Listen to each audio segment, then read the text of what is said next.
this is your host, Julia Napini. I am a clinical and forensic social worker who owns a counseling practice and a consulting business. In this show, we discuss the challenges of being successful in business while maintaining your integrity and staying true to yourself. Join me while I interview other professionals and share insights from life and experience.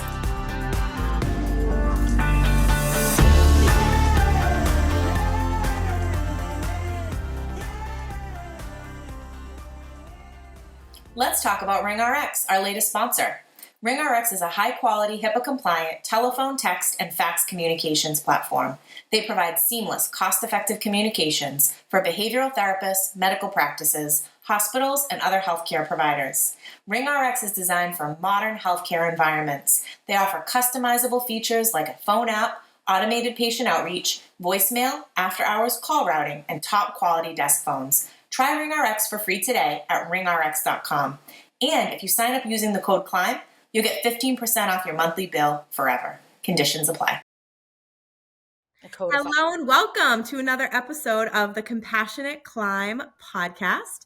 Today I am going to share something with you all that really intrigued me, and we're going to talk about legacy and how we can preserve that as entrepreneurs, but just as people. So Lisa Desforges, welcome to the show. Thanks, Julia. I'm so happy to be here. Thank you so much. I'm happy to have you. So we connected in a local networking group, and I had put it out there that I would love to have the participants on the show. Everybody is doing great things, and this really interested me. So tell us about your career climb and what it is that you do. All right. Oh, wow. Career climb. So from college, I always worked in hospitality, actually, while pursuing other endeavors. Always kind of had a side business going, usually in entertainment. So always had like an LLC, had production companies going. I did a lot of acting and music, moved to New York City.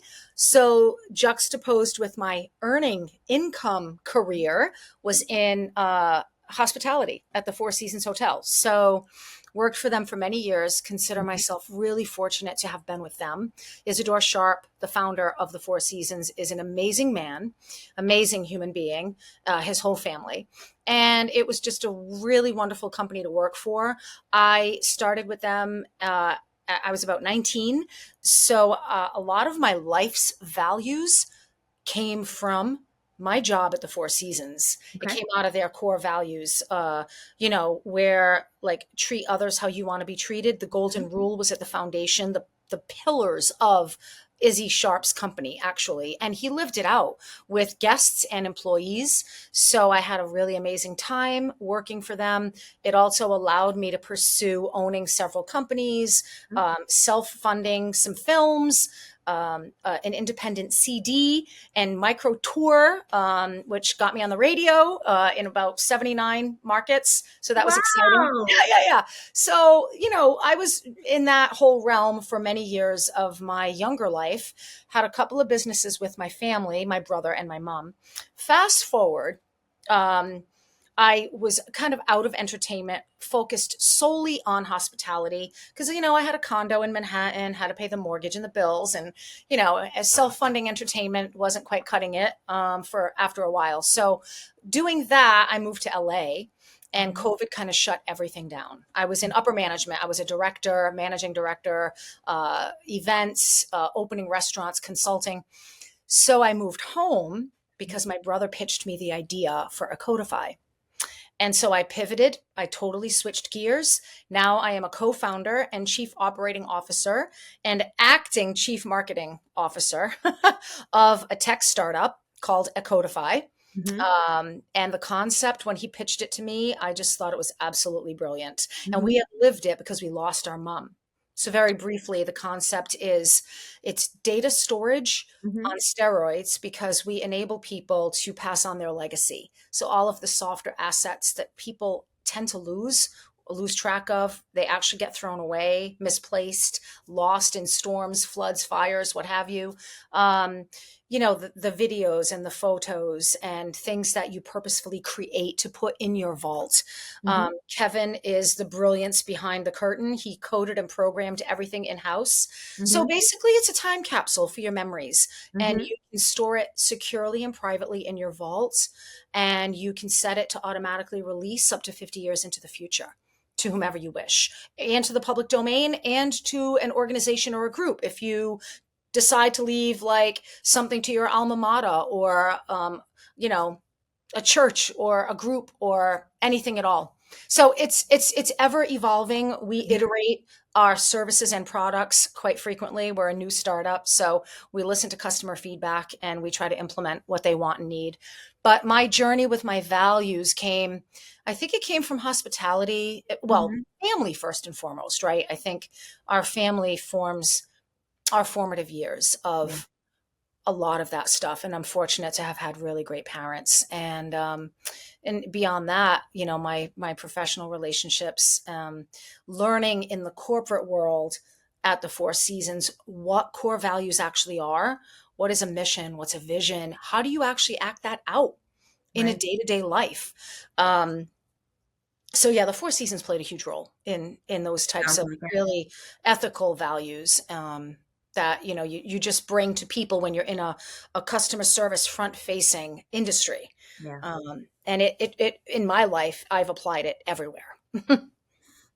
So I'm always fascinated by the twists and turns that get Mhm, people to where they are. mhm, And I am interested to hear how, I mean, this is an incredible concept, and I'm excited to really just conceptualize how this can work for people. So how did the values that you developed early on translate in this startup mhm. as you've kind of taken this and grown it? Well, yeah, good question. So Kevin and myself, being siblings, Yeah. have the same family experience. So we have a set of parents who really instilled good values in us. Hmm. Kevin is extremely honest and upright. He's got a military background. My brother's very old school in his values. He's an old soul, if you will, and he also works with government contracts where he deals with a lot of sensitive data. Right now, his contract is with like the United States Medicare system. So he's entrusted with with having access to millions of Americans' like private data as he codes and programs things in for his company. And he worked for FINRA at the New York Stock Exchange in a similar manner. So my brother's values are very strong at the core, like mine are. So when we came together to form this company, we decided to do it right from the start. We formed the corporation, we formed all the legalities and the business Hmm. structure, the foundation of it, instead of just housing a website real quick on a third party software company that you can just put up a website real quick on. We made the hard decision to stay self-funded for the first year and to do everything in-house. We've Hmm. had a few interns work with us. But yeah, so the values, we got together, and right from the start, we kind of made our little, can you see this or does it show backwards? Fun. We Very kind of cool. made our mission and vision right away. We Yeah. brainstormed together. We got all of our values right out there because it's really important. When you have a startup, things happen fast. You have Sure. many hats on. If Kevin and I felt if we didn't set it up right as a values based thing first, we could very easily be a deer in the headlights. And, we wouldn't really know how to navigate sometimes. But when we set our values, every stretch of growth, every trade show, every conference, every B2B relationship, partnership, the foundation of that comes from our values, where it's all Mhm. about service being joy and integrity being absolute. You know, um, the mark of who you are is what you do behind closed doors when no one's looking, when Right. there's no accolades, when there's no praise, when there's no anything. And also, Right. secondly, what I gained from hospitality is another kind of mark of who we are as people in any role, personally, professionally, is how we make up for our mistakes. Hmm. First of all, is owning them, Right. and as a leader, um, accepting the responsibility for mistakes made by your entire team, your staff. Right. It rests with you, but yet Yeah. the credit does not. The credit goes to them. So these are values that we have implicitly written down in Echodify's values. Choice is critical for our members. Privacy and security is our duty, and giving is expected. Giving back in the community. So knowing that, it's Yeah. kind of easier to move forward. It kind of guides us.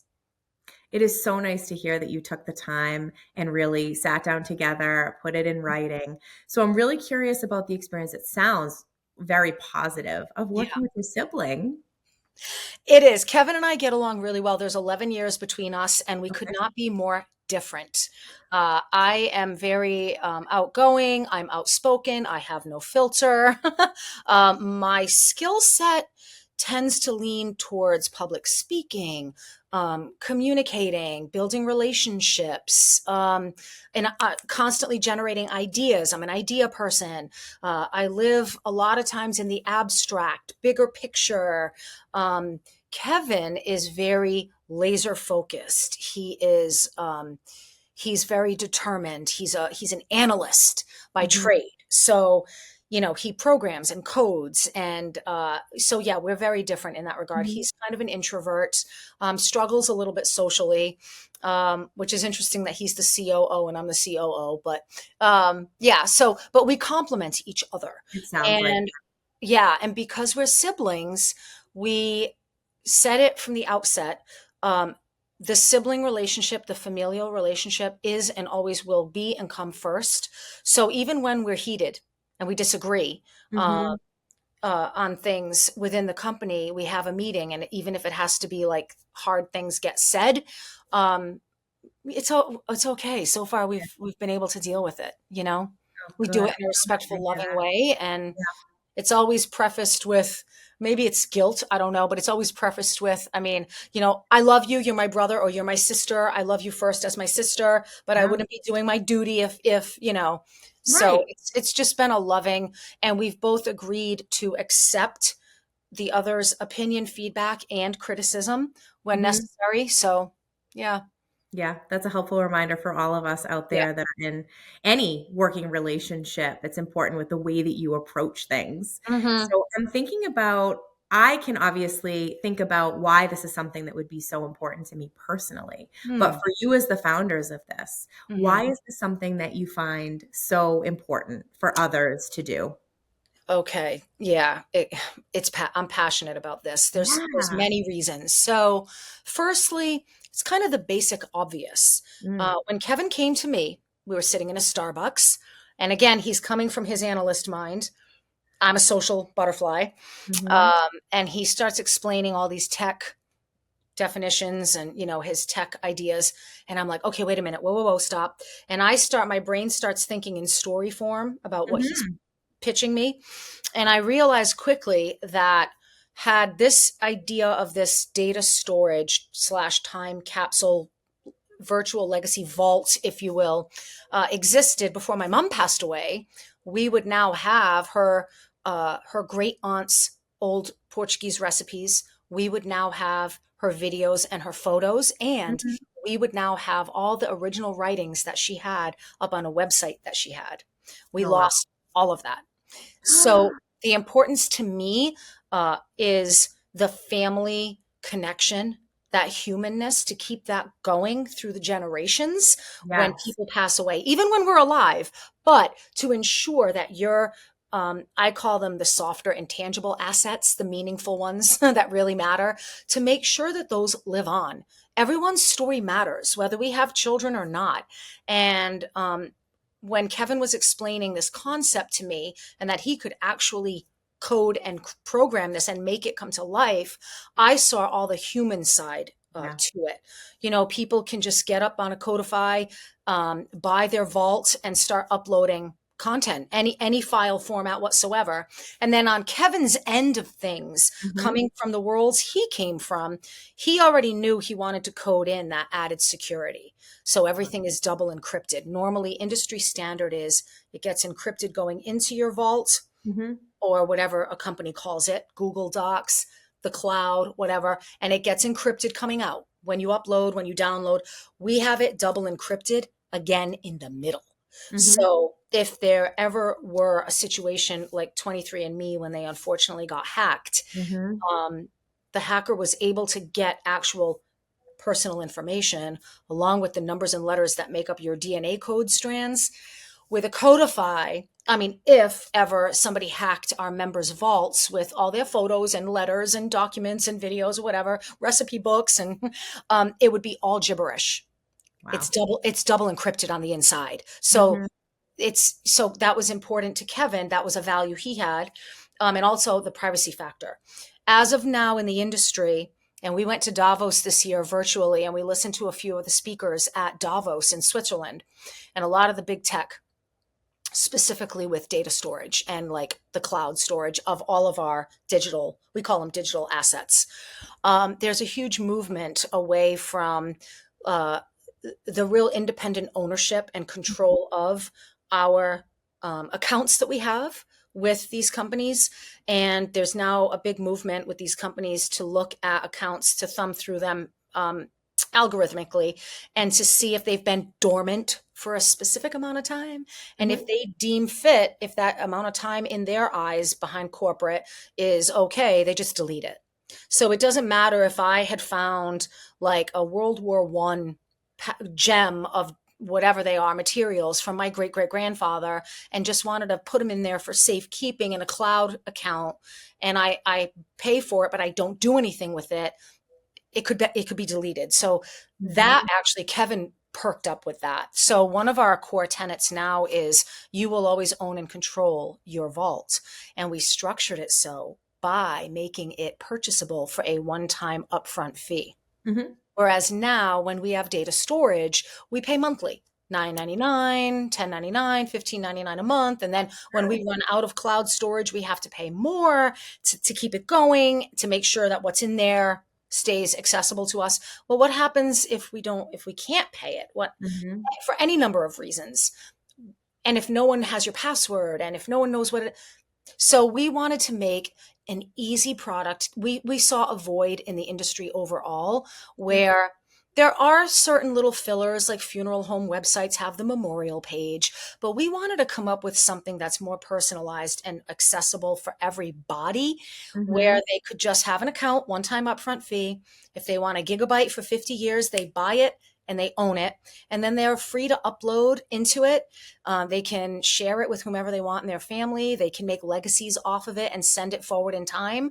And with knowing that it will get, like in 20 years, Cousin Sue will get an email saying, Sally's left you a legacy gift. Go to Echodify and, so we built out the concept.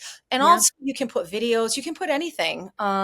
We're expanding to include templates like digital wedding books, digital baby books, so that people can just automatically put that in their Echodify vault, because everyone lives their lives on social media now. And I do not foresee that changing with the younger generations coming up and technology advancing. So we also wanted to have a place where people could safeguard their most important memories and digital files. Not everything. It's not meant for all 21,000 photos in your life. However, the really special things that you want to make sure, okay, this is going to be safe, it's secure, and it's private. What's in your vault is your business. We don't data mine. We don't sell it out for AI or machine learning. We vow never to do it. Big tech could throw $1 billion at us and we're not selling out. The whole premise of us starting were our core values. So we're sticking to them. And the one-time upfront fee speaks to our values as well, because in that business model, we know we're leaving millions of dollars on the table. We know, you could easily do the math yourself. Right. People purchase a gigabyte for 49 years and it's like $113 on Echodify. As opposed to if they wanted that same level of storage for $9.99 a month, you can just multiply the $10 a month over like 5 years time, 6 years time. And, you can do the math and see what, we do have things in the works though for memberships, for a monthly recurring service fee for the added bells and whistles, if people do want to add them on. But you can just purchase a vault and upload your meaningful things in it. Clearly a lot of thought went into this. It's so helpful to hear a lot of the background, and especially with where you're at in terms of the business. So I'm thinking backwards, where I was fortunate enough where my grandmother back in the day had one of those extremely heavy camcorders and brought it around everywhere and took great videos. We don't have that for my parents. We don't have that for my grandparents. We have some pictures, but as you know, over time, if you don't have a digital copy of that, it's obviously going to get ruined in time. And so I'm just thinking about not only for our children and our children's children, but even beyond that, having this ability, and how fascinating, like you mentioned, a similar like ancestry. I'm thinking of how incredible that was for people to be able to do the research and find out not only their kind of genealogy and nationality, but the family tree, and to now have a way to do that that really speaks to how people like to share information. You mentioned you're more of like the storyteller, narrative focus. I think for people, we really want to see that, and you provide a way to do that. I'm just thinking of the potential impact level of this. Is that something that you guys have kind of thought about? And so you give the person permission and then they have the ability to share it with whoever they want, but this could have a far reach. We're hoping it does. I Yeah. mean, to be very honest with you, we're hoping it does. I see it going global. I mean, but again, I'm a dreamer. I'm an idea person and a dreamer. I was an entertainment, I'm an artist, songwriter, poet. I have that gene and bone in my body. Yes, we did see that right from the start. That's another reason Kevin actually programmed in. So within Echodify.com, there is a social network, and it's called Echoes. So an echo is a 1,000 character message that you can type out. It's like an email, if you will, and you can send it to anyone that you choose to connect with on the Echodify platform. Yeah. So it's like a social media chat thing, if you will, but it's not instantaneous. Okay. The meaning is to send your message into the future. So you'd have to at least send it one day in advance. I couldn't open up Echodify now and send you an echo and hit send and you'd get it immediately like an email. I could write you a letter and I could have it sent to you on your next birthday. Or I could write you a letter and send it to you tomorrow. Or, and you'd get, if you're a member of Echodify, even if you just sign up for a free account, as long as you have a profile in there, you'd get notified on the platform, hey, Lisa Desforges sent you an echo, So we did think of the all-encompassing reach that it could have, and we hope it does have. Yeah. It's more than just a dry data storage container, if you will. We hope that it is a social network. As a matter of fact, our mission is to build a specialized social network that impacts the lives of our members in meaningful ways. And the vision is to have our social network through the social network, make it become easy and routine to pass on what matters to those who matter most. So that's our overlying vision and mission. And we accomplish that within the website with our proprietary products, the Echoes, the Shouts, and the Virtual Legacy Vaults. Shouts are greeting cards. Those are coming in the fall. So quick story, when Kevin we're in a Starbucks and he's pitching this to me and we're talking about everything from values to how it could impact people and like how and why. I was like thinking about story after story, and I just kept thinking about people in my past. One guy in particular I met when I lived in New York City, and we met in the park. I thought he was homeless, very eccentric man. Turns out he's brilliant. And he, had a relative who did not survive a concentration camp in World War II, right? So he finally got sent to him in Manhattan boxes of his relatives' personal belongings. He knew I was in music at the time. He called me to his apartment. It ended up being all original sheet music, compositions that his relative actually composed, made. So I put him in touch with Francesca, my teacher. They became fast friends. She had a degree in classical music and opera, whatever. So they were trying to put all the music in order and catalog it and try to find a way to preserve it and save it. And I told him he should immediately have copies made at the Jewish library in downtown Manhattan. And he was like, yeah, well, once we put everything together. Anyway, fast forward, they were all doing their work to try to get it all together, and he passed away. And by the time Francesca found out about it, it was a long time after. And because he would go to Europe for a while and come back and we'd be like, where were you? And he'd be like, oh, I was in Israel, or oh, I was in. So she went to his apartment and all of his belongings had been tossed from his apartment that he rented in New York. So those 5 boxes of classical music that his deceased relative who died in a help me out here, the Holocaust, they Yes. survived Europe. From Hungary, he finally tracked it down. It came to New York only to get lost when Jove passed away. So these were the stories I was saying to Kevin. I was like, could somebody do this? And he said, yes. So that's the far-reaching scope. Or if you're a journalist or an historian and you want to post something to the public domain in 50 years of what's happening right now on our planet, whatever passion you have, if you're a writer, you could release stuff to the public domain in 50 or even 100 years, and people could have your firsthand account with video, article, writing, whatever, So there's so many members right now use it for all sorts of different things. I have someone who has her manuscript in it. She's writing a book, so she keeps her book in there. And of course, all the traditional things that you'd automatically think of, like your children's most important, like dance recital and, all of the pictures and the photos and the videos, all of that type of thing. Yeah. Well, there's so much potential. So a lot of our listeners are at different stages of their business. And I'm curious, what are maybe some of the challenges that you've experienced in this business and other businesses that you've had, and any consistent themes that you've noticed that have really helped you to withstand the challenging times? I mean, for me personally, with this experience here, and also when I had my production company and record label in New York, it's having a company that you've founded, that you start, and growing that company with a really small team, right? Because you're all wearing many hats. So it's easy to get bogged down by stress. So I'm speaking specifically for the Echodify experience right now. We have a small team and we're hitting it out of the park. We're doing it. I think for us, it is, and for me, it's important to do life balance. It's important to remember and to have that life balance. And it's also important for me to treat our team, even if it's just a couple of interns right now that are in college, like our corporate family, give them off on their birthday, give back to them in ways that make the office life, make them want to be here, make them want to give more.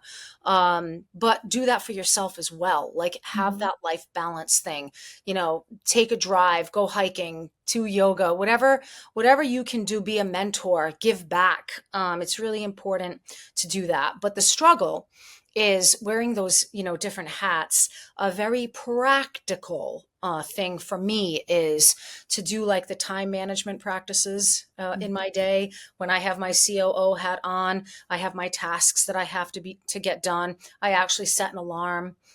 My brother and I keep each other accountable. So I'll actually switch like this. I have this little like pentagon thing that I put different roles in, and I'll switch it and I'll be like, okay, I'm a COO now. And I'll set an alarm for like an hour or 50 minutes, or the Pomodoro technique, 25 minutes on, 10 minutes off. And I know that I'm doing those tasks during that time. And then I switch it to something else to keep it fun. If I spend an entire day on writing our employee manual and handbook as a COO, I'm miserable by the end of the day. But if I can mix it up with different skill sets and different tasks that need to get done as a business owner, handling a lot, juggling a lot, I'm happier and more productive. Yes. It takes a lot of awareness, like you said, conscious effort, accountability, having other people that are going to be there to remind you and are also adopting those same habits. So I'm really glad that you have that. You have provided so much insight, and there is also so much potential with this. I don't see any one individual that couldn't benefit from having something like this. So I hope that you have opened other people's eyes like you did for me when you first shared about this. What is the best way for people to learn more if they're interested? What is the website, and are you on any social media?